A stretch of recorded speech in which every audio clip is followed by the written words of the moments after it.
Episodio 24 de nuestro podcast Magia Estudio te habla. Y me entra la risa porque es que parece que me cuesta muchísimo decir bien el número de capítulo.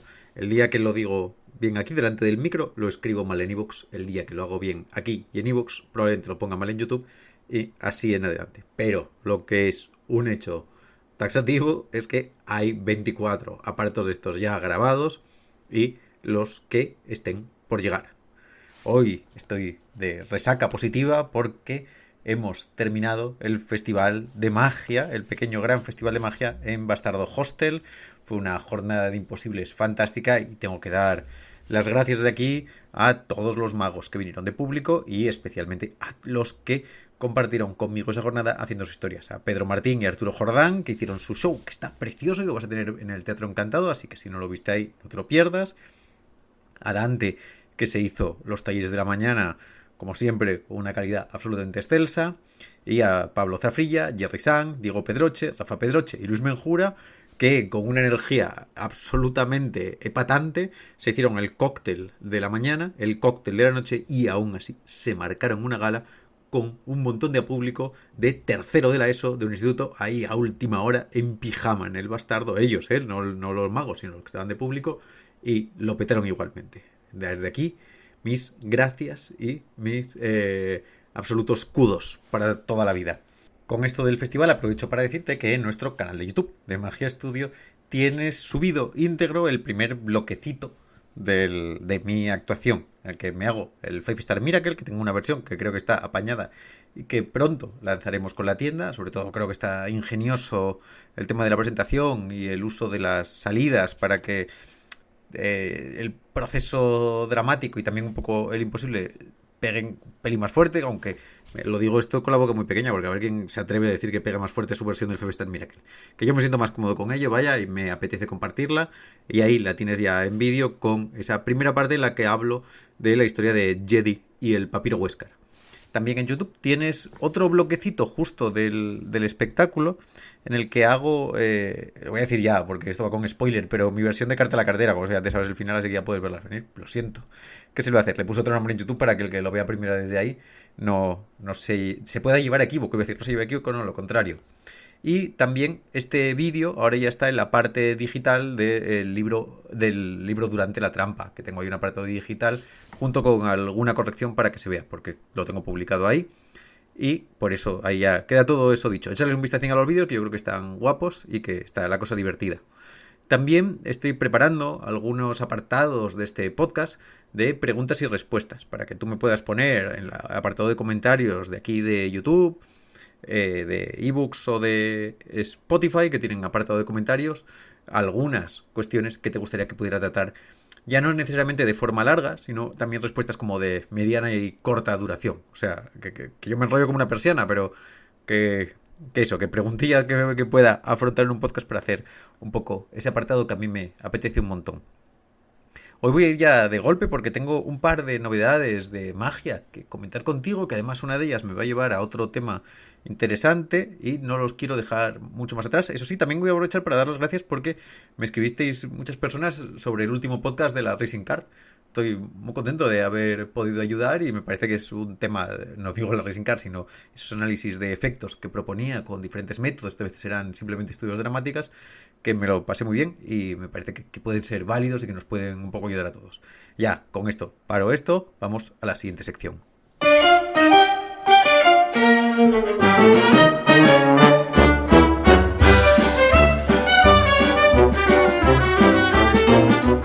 A la rica novedad en el mercado. Tengo dos cosas que son nuevas dentro de lo nuevo que puede ser algo de esto. Ya llevan un par de semanitas en el mercado, o tres incluso, o sea que algunos ya lo tendréis por vuestro lado, pero son productos, como siempre, en este apartado que se pueden conseguir en cualquier tienda de magia, así que si Magia Studio no es todavía tu tienda de confianza, tampoco tienes por qué cortar el audio porque lo encontrarás en tu espacio mágico favorito, sea donde sea, que yo te lo permito, no soy posesivo en estos aspectos. El primero de ellos son los Gravity Clips, que tengo aquí apuntado de nombre, Greg Van Holzbeck, que mal lo digo, a veces me fastidia cuando estas cosas se me lían de los nombres, pero es un juego precioso, sorprendentemente bonito, y además encima, en mi forma de verlo, es una recreación, o no es una recreación, es una reinterpretación desde cero de un juego que estaba en el Tarbell, que también se vende con unas perchas. Y a mí eso me volvía loquísimo, me encantaba. El del Tarbell, la verdad es que si te pones a hacerlo, tiene algunas posibilidades más, por otro sentido. El método también es un poco más batallero, o sea, hay que darle un poco más. No me acuerdo en qué tomo está del Tarbell, igual está en el 4 o en el 6. Lo digo así por poner un poco esto. Si me acuerdo pongo el nombre y si no, como siempre, me lo ponéis vosotros por ahí y ya lo diré en la siguiente. En el juego original del Tarbell lo que tienes es una cinta, que además yo como tengo el Tarbell en inglés, pues lo compré antes de que se tradujera al español, pone de tela carpet, que es como de moqueta parece o algo así, una tira gruesa, en la que se atan 4 pañuelos de colores. Se hace ahí el nudito y están ahí anudados. Un espectador piensa en uno de los pañuelos de colores, en el que quiera, digo pañuelos de colores todo el rato, piensa en el pañuelo que quiera y los demás se desanudan y se caen al suelo, quedando en sitio solamente el elegido. O, de forma inversa, puede caer el elegido y quedarse los otros, o puedes hacer lo que quieras, o que caigan los 4, o que no caiga ninguno. Si no cae ninguno no habría efecto. Ese juego también se comercializa, y nosotros lo tenemos en la tienda, con una percha. Que tú sujetas una percha, que tiene los pañuelos atados y van cayendo. El clásico es precioso porque los nudos de los pañuelos se siente cómo se deshacen. Es una cosa fantástica. El método de la percha a nivel comercial es mucho más fácil de fabricar, bueno, para los que fabrican cosas ahí en perchas. Pero el de la cinta, que es un poco más embolado, es una cosa que uno se tiene que apañar un poco más caseramente, yo creo que es súper, súper potente y es algo que si te quisieras hacer, tampoco te iba a llevar una batalla enorme, tienes que coser un poco y meter ahí unos alfilerinos, pero agujas más bien que alfileres, no, que no iban a funcionar, agujas de coser, un poco gordas y te iba a quedar un juego fantástico, siempre me gustó un montón. También hay otra cosa que fabricó Bernet, voy a ver si lo busco aquí porque me acaba de venir aquí a la cabeza. Vamos a poner aquí Bernet, se va a oír un poco ahí mi teclado mecánico porque me acabo de acordar ahora. A ver que estoy poniendo aquí unas instrucciones, que se me vaya a liar todo esto. Lo que oís es unas instrucciones de Bernet de una varita. Bueno, cosas de el directo que podría cortar esto del Wanderlust, porque aprovecho esto para que sepa, yo me estudio las instrucciones de las cosas, pero para que ahora ya lo tengo, así después de este momento de caos, que es el Mental Frame, que es una variación de eso, de Bernet, que la verdad que está muy, muy divertida y a mí me gusta un montón. El objeto es un marco grande y va a pasar lo mismo, se caen unos pañuelos, unas cartas o unos calcetines y se queda el que se quisiera. Este de aquí, el Gravity Clips, es muy simple en el funcionamiento y es un aparato que yo veo como un worker absoluto. Es algo que la gente va a usar. Y así, siempre intento que estas partes de reviews de productos no sean simplemente una review, también sean un poco una charla de contenido mágico, ¿no? Que si no te lo quieres comprar, al menos saques una información interesante. Y cumple un poco lo que yo creo que un efecto de este tipo tiene que ofrecernos. Visualmente hay una imagen potente. Yo ya le pido esto mucho a los juegos y aquí lo que tienes es un cordel del que cuelgan pinzas tipo bulldog, 7 pinzas en concreto me parece, en las que hay pues fotografías o postales en el ejemplo del juego, que la verdad que le quedan preciosas. Incluso creo que podrían ser calcetines, prendas de ropa, lo que tú quieras, pero ya hay una cierta tirada espacial, hay un espectador sujetando un extremo de la cinta y el mago sujetando el otro. Y me parece que es una cosa muy visual. El espectador previamente eligió o pensó en uno de ellos, o ya cada uno hace su método, y lo que ocurre es que al dar un tironcete a la cinta, todo lo que hay en las pinzas cae, salvo el objeto conocido.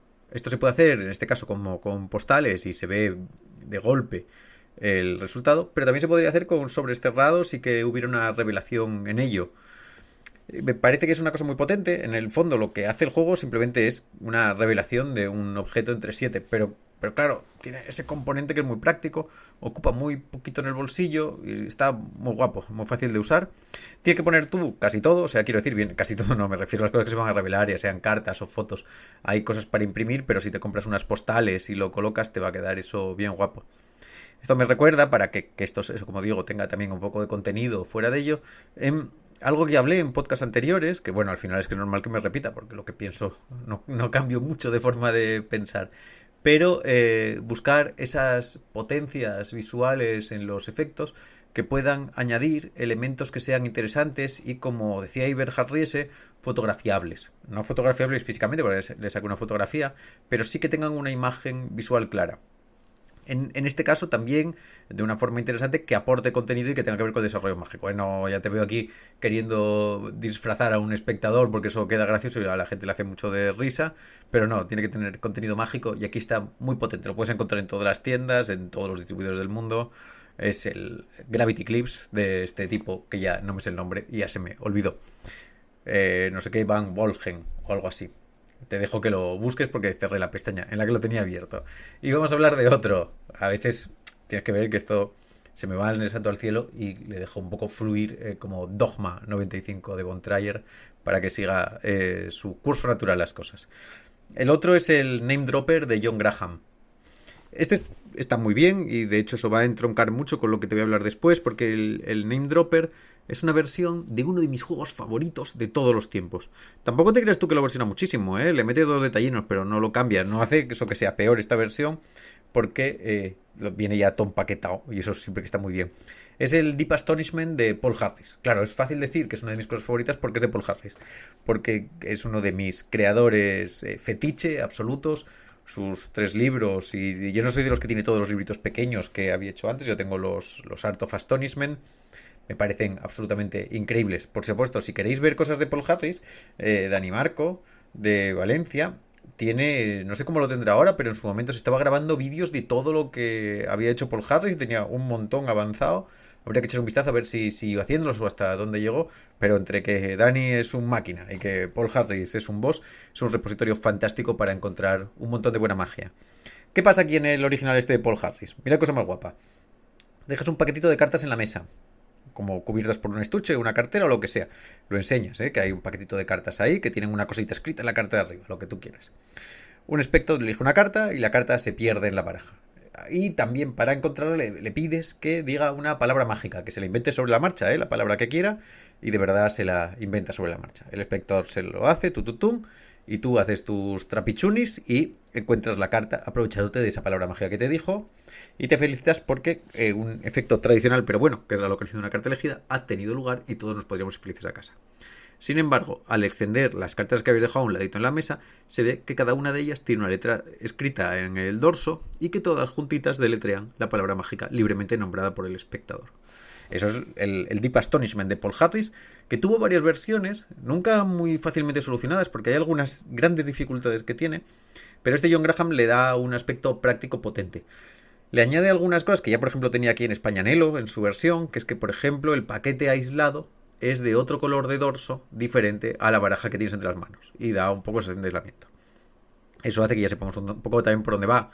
Lo bueno del juego es que de verdad hay una libertad a la hora de elegir la palabra. O sea, no es que le demos un banco de palabras, que forcemos, que tengamos muchas limitaciones. La verdad es que el juego, tanto el original de Paul Harris como este Name Dropper, nos permiten abrir mucho el espectro. Y la forma de preparar la palabra está bastante bien justificada. Como siempre, a mí lo que más me cuesta de este juego es la gestión del MacGuffin, del objeto que hace que la trama avance, que es la carta elegida, ¿no? Porque al final el juego este va de lo de la palabra, pero la carta elegida nos hace un poco la excusa para que el asunto avance. En este caso está bastante apañada la solución y yo todavía creo que ahí alguien con buen ojo y que tenga mejor capacidad va a poder encontrar oro. Por ahora tenemos oro, no, va a poder encontrar oro, no, va a poder encontrar Atium o lo que sea, o el metal más poderoso que el oro, lo que sea, lo que super oro. No lo sé cómo decirlo, pero que el juego original ya es oro molido, pero el que encuentre cómo gestionar bien esa estructura lo tiene genial. Lo bueno es que con el Name Drop, pero si te preparas el original de Paul Harris, ya tienes todo el material necesario. Aquí ya recibes las cartas con las letras preimpresas, no te las tienes que escribir tú, y están hechas en dorso Maidenback, que a veces me preguntáis si las cosas vienen en Bicycle Riderback, pero no, ahora todo material impreso viene en Mandolin o Maiden, porque Bicycle no permite imprimir ahí. Y aquí eso, la carta elegida la tiene gestionada con la revelación y me gusta un montón. Me fastidia no haber dado yo con un efecto antes para solucionar los problemas y que se me hayan adelantado como se me adelantan tantas veces, porque ahí estoy yo como un minion más en este universo, pero vamos, que es una de esas espinitas clavadas que tengo siempre en sacarle yo mi versión. Si le echas un vistazo tanto a este como al Deep Astonishment, lo que sí que te puedo ofrecer es una idea para trabajar este tipo de cosas. porque las palabras no siempre me funcionan excepcionalmente bien. Parece que estoy echando algo de tierra por encima de esto, pero que va todo lo contrario. Pero siempre creo que hay una potencialidad grande en que lo que hubiera escrito en las cartas fuera un número. De tal manera que alguien escribiera como un pin de algo, ¿no? Un código secreto que sirviera para revelar la carta, ¿no? Que por ejemplo fuera una carta al número y que los espectadores fueran diciendo números, uno dijera números de 1 al 10 y dijera uno el 7, otro el 3, otro el 2, otro el tal, y al contar se llegara a la carta de ese número y en esas cartas estuviera predicho los 4 números en secuencia. Esa es la línea en la que empecé a trabajar yo alternando las palabras.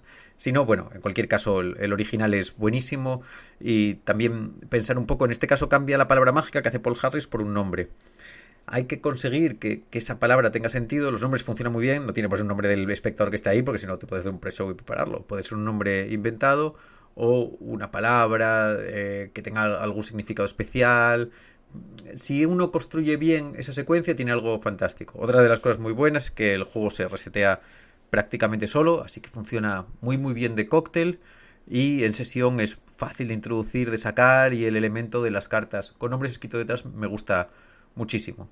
Es un milagro de Paul Harris. Yo creo que esta cosa de trabajar con la palabra mágica y con la idea del Deep Astonishment es genial. Si quieres ver el juego es buenísimo, y si no, pues te le echas un vistazo al original, que no me acuerdo en qué tomo está de las obras completas de Paul Harris, de esos Art of Astonishment, pero puedes mirarlo en el Conjuring Credits. Y con estos dos juegos tan buenos nos despedimos de este apartado, porque tengo más que hablar y lo quiero casi enganchar, porque es que viene al cuento de esto, no me voy especialmente lejos.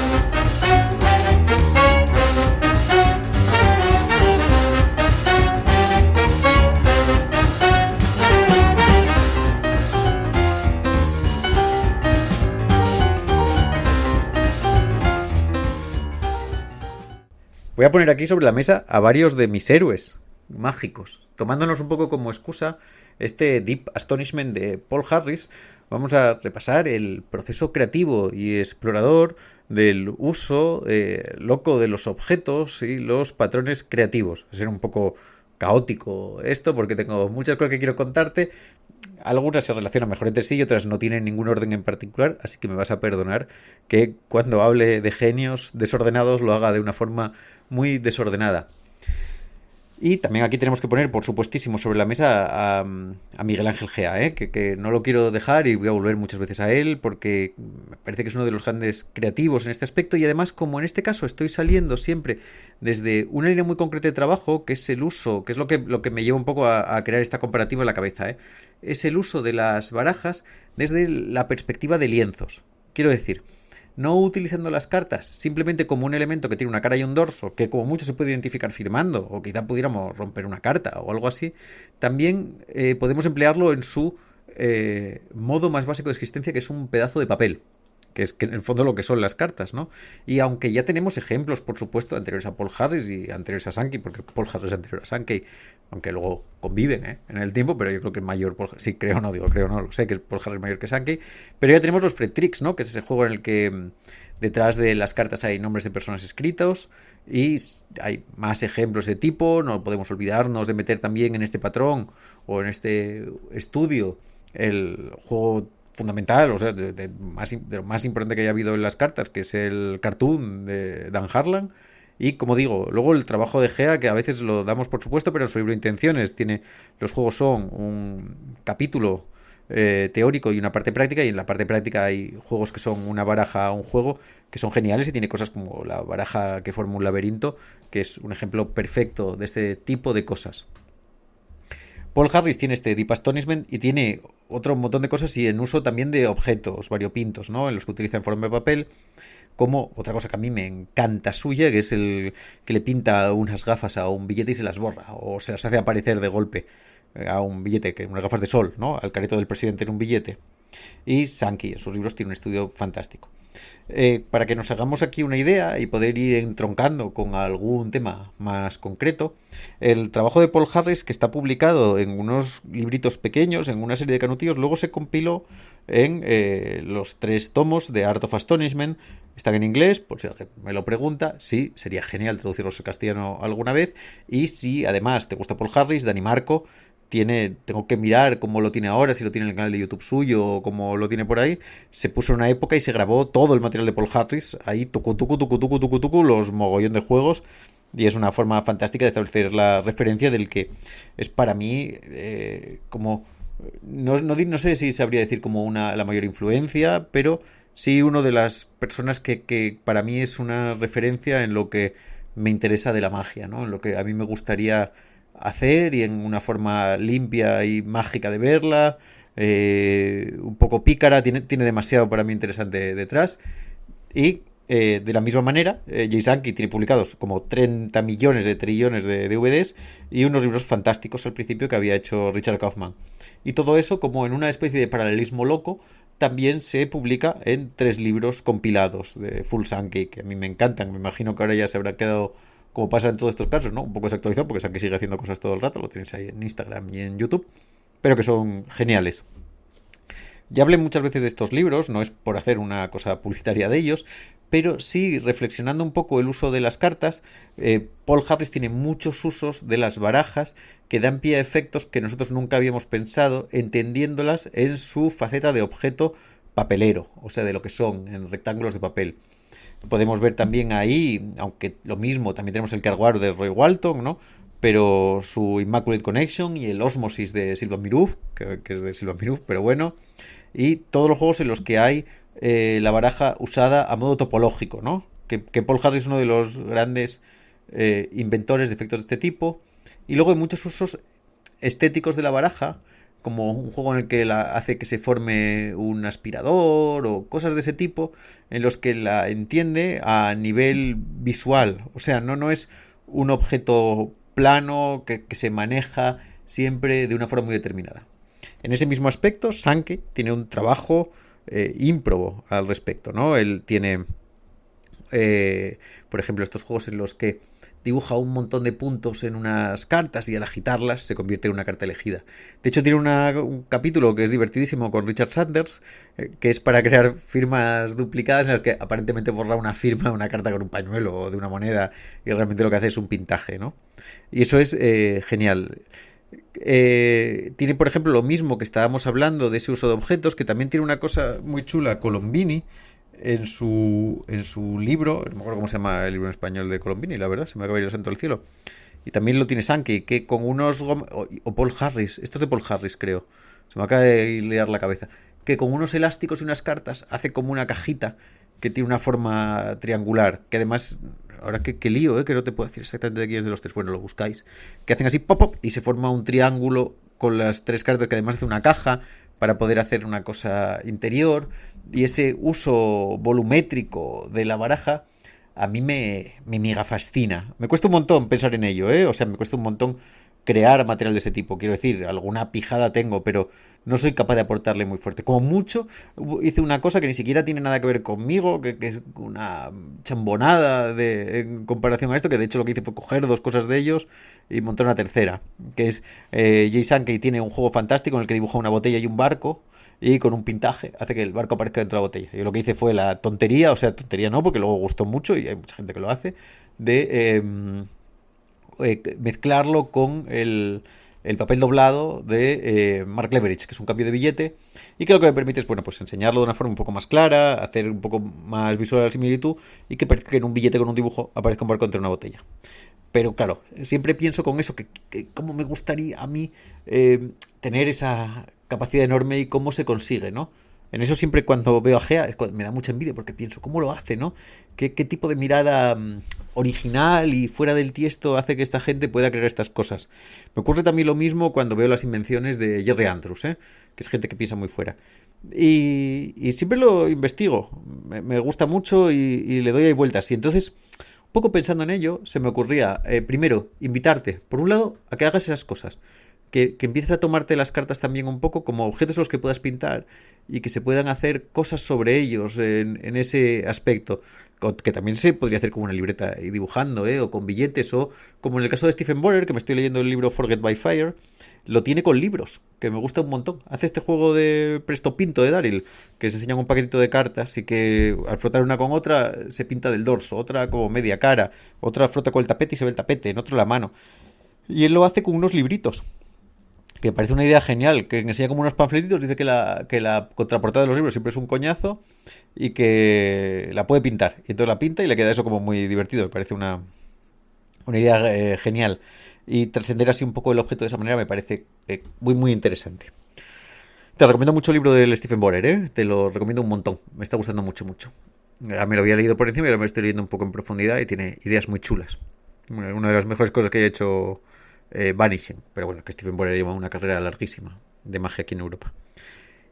Pensando un poco en estos dos libros y queriendo establecer una comparativa y queriendo picarme un poco en ese aspecto creativo y decir que me pasa, ¿no? A veces hay que copiar la creatividad para tenerla. No soy yo tampoco el fan número uno de ser necesariamente creativo, pero me gusta mucho ese trabajo. Si vemos los dos libros, las dos trilogías, la trilogía de Paul Harris y la de Jay Sankey, nos aportan una visión de conjunto, tanto de los dos, como de diferentes acercamientos a la magia, ¿no? Nos invitan a ver sus similitudes y a la vez nos dibujan sus diferencias. Y eso creo que es extremadamente bello. Si nosotros lo pensamos en cierta medida, el libro de Paul Harris es una recopilación de ideas muy sueltas. En los dos casos lo son, ¿eh? En ninguno de los dos llega a ofrecernos, salvo en algunos casos muy particulares, efectos 100% acabados. Que los tienen, por supuesto, los dos. Lo que pasa es que, claro, son obras muy grandes. Pero en el libro de Paul Harris lo que hay es un montón de punzadas creativas que son el origen de ideas fundamentales en la magia posterior, en algunos casos de forma explícita y otras veces prácticamente solo esbozadas en diagonal, que nosotros interpretamos, ¿no? Su Sansa Flynn Rebecca, la transposición de moneda y carta. Hay varios juegos, incluso la forma de robar una moneda en efectos tipo Matrix y cómo plantea la carga final, que se convierten en cosas que se empiezan a repetir un montón, pero él solamente las utiliza en un juego, o a lo sumo en dos, y ahí las deja estar. Tiene una cosa muy curiosa Paul Harris, ¿no? Y es que haya creado muchísimo en un periodo corto de tiempo, igual que hiciera Theodore Dylan, y luego se mantuviera en silencio para siempre. Yo no lo conozco personalmente, solo muy de oídas, y lo que he estudiado de él. No sé mucho de su situación, pero sé que el tipo sigue por ahí dando vueltas y que simplemente no está en ese embola. No tengo ni idea de lo que está. Y por otro tenemos la versión contraria, que es Paul Harris, no, es el mismo. La versión contraria que es Jay Sankey, que es otro tipo que me encanta. A veces, al revés que Paul Harris, está visto como un producto menor. A mí me da mucha pena eso, porque Jay Sankey se centra en la creatividad directa de la idea, sin tener que pulirla demasiado. No la pule demasiado a nivel técnico, por supuesto, tiene un esquema técnico muy sencillo, pero muy práctico, muy apañado para lo que quiere conseguir, que eso no se le puede achacar en nada, y ni siquiera una construcción de efectos loquísima. Él tiene ideas y las explora en muchos frentes. Simplemente las pone ahí. Una cosa importante de poner en estos dos, y también en el caso de Gea, que es una cosa que para mí es muy interesante, es que son creativos que lanzan y publican muchas ideas, pero lo hacen desde un aspecto de generosidad. Yo tengo la sensación muchas veces de que Marlowe, por ejemplo, lo que quería hacer era establecer un criterio de autoría. Bueno, creo yo, no, parece que está bastante comúnmente aceptado. Pero estos tengo la sensación de que no, que simplemente lo que tienen son ideas y la necesidad de jugar con ellas y el disfrute de compartirlas. Y luego, por supuesto, hombre, que hacen la vida económica con ello. Pero entiendo en cierta medida que se hace de una forma muy, muy agradable. El gran creativo que tenemos cerca aquí, que es Gea, es el que puedo dar fe porque lo tengo muy cerca, lo hace de esa manera y por eso lo que hace es tan buenísimo. Que por cierto tenemos una novedad con él para los Sacrifice que va a ser potentísima. En cualquier caso, Sankey cubre una forma muy diferente de trabajo, ¿no? De la misma forma que Paul Harris lo que hace es dar ideas y soltarlas, este hombre hace una exploración, no diría profunda, porque no se dedica a crear efectos muy distintos, ni construcciones muy locas, pero sí a demostrar esa idea de que cualquier concepto se puede abrazar de muchas maneras y se puede jugar con él de forma muy libre, ¿no? Por ejemplo, Sankey hace esto, lo de los puntos en las cartas. Entonces tiene capítulos en el libro. O sea, yo no sé si habrá 3 capítulos repartidos a lo largo de los 3 libros en los que explora el mismo tema con diferentes efectos. De hecho, en el libro de Paul Harris lo que vemos son juegos algunos con una línea común, pero otros sin ninguna.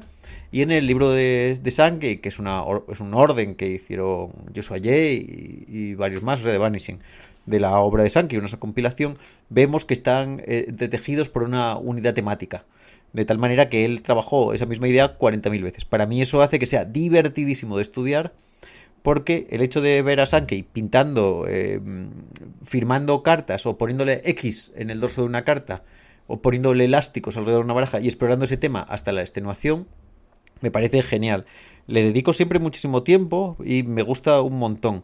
En cualquier caso, lo que quería hoy compartir contigo de una forma un poco breve es esta visión de la creatividad de dos maestros que explotan ese juego tan divertido de tomarse las cartas con papel, que te invito a explorarlo en la medida de lo posible y pensar que caben las dos formas, ¿no? El hecho de coger un concepto, hacerlo tutum, pim, pam y cada uno para su casa, o explorarlo en profundidad o verle todas las aristas, sin también, y en el caso de los dos, y esto creo que esa es la clave final, es que cada vez somos más rígidos en la necesidad de que las cosas tengan que estar hechas de una determinada manera. Estos dos son los mejores porque en ningún caso nadie les dijo que lo que tenían que hacer tenía que estar cerrado, listo para entrar a vivir y que tenga que ser juzgado por los demás. Entiendo que no se juzgaban ellos con demasiada... iba a decir con demasiada dureza, pero a la vez tampoco con demasiada laxitud, porque siempre hay una grandísima originalidad de lo que hacen, pero que plantean una exploración fantástica. Yo sigo luchando en esa batalla de desvirtualizar la baraja, o sea, poder jugar con ella con una mayor libertad y tener esta imagen. Es una exploración que creo que nunca va a llegar a buen puerto, pero el hecho de que sea un camino, por ahora me parece suficiente. Bueno, y con eso hoy estoy. Espero que te haya gustado este viajecito a estas mentes creativas, que los explores un poquito más y que pienses un poco en esas dos formas de trabajar, en con cuál te encuentras mejor y qué partido le sacas. Y con todo esto, nos vemos la semana que viene.